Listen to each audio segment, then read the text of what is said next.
Episode 3.2, the conning display, the ship's dashboard.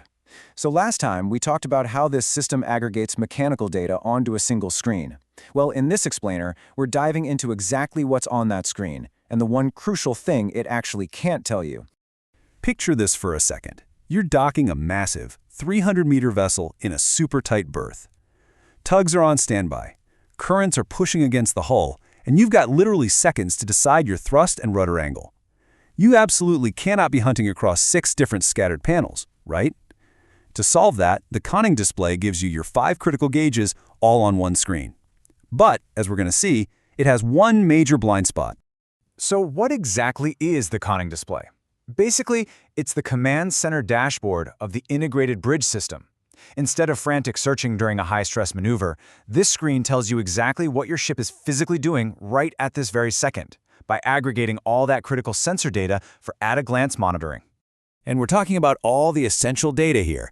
You've got your engine RPM and fuel status. You've got your exact rudder angle. You've got echo sounder depths to check your keel clearance, wind speed and direction, and your speed logs. It's pulling data straight from the engine room, the steering gear, the sensors. It all converges right here. Just one glance, no screen switching required. Okay, but here's the catch, and it's a big one. Rudder lag is real. You absolutely have to anticipate. You can't just chase the needle. On these huge cargo ships, when you issue a rudder command, it actually takes a few seconds for that hydraulic steering gear to physically translate into an angle change. If you just stare at the screen waiting for the dial to move, man, you're already behind the curve. There's a famous saying in navigation that hits the nail on the head. The conning display shows you what the ship is doing, not necessarily what it's about to do. And this brilliantly illustrates why you cannot just blindly rely on the tech to sail for you. It's an amazing tool, sure, but human anticipation, spatial awareness, and knowing your ship's physics are still 100% required. Think of it kind of like a Formula One race. The conning display? That is the driver's steering wheel. It's packed with immediate, real-time mechanics like RPM and steering angle. Now, ECDIS, the electronic chart system, that's the pit wall map, showing the overall route. They're both dashboards, but they answer totally different questions. Confusing them is a classic rookie mistake. Let's look at a practical scenario. Say you are berthing in a nasty 15-knot crosswind. Looking away to check different instruments could be disastrous. But with the conning display, you get your wind direction, your rudder angle, and your RPM all simultaneously. One glance, one decision, you can instantly make a confident call on your thrust.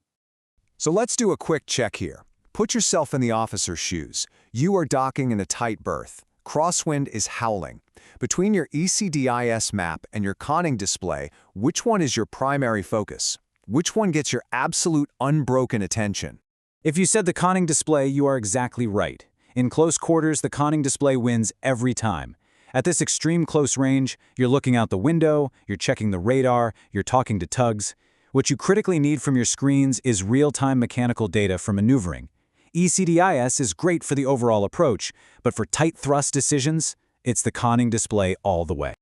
All right, let's build out your operational toolkit. Step 1, navigate with ECDIS. That's your big picture macro view. Step 2, check the conning display for your mechanics. Step 3, prioritize conning at close quarters. So now you know how ECDIS handles the navigation, what the conning display shows mechanically, and most importantly, exactly when to switch your priority to ensure a safe maneuver. Up next, steering without hands. Because, all this talk about manual maneuvering raises a pretty fascinating question. If the conning display shows the mechanical state, who or what is actually turning the wheel on a long, totally empty ocean passage? Well, increasingly, it's nobody. It's the autopilot. This is an automated system that continuously compares your actual heading to a target route and then automatically adjusts the rudder to correct for drift. We are going to unpack exactly how that track control works next time in episode 3.3. But I'll leave you with this thought to chew on. If massive modern ships can flawlessly steer themselves across entire oceans while the crew sleeps, how long is it really going to be until they can completely dock themselves in a 15-knot crosswind? Until next time.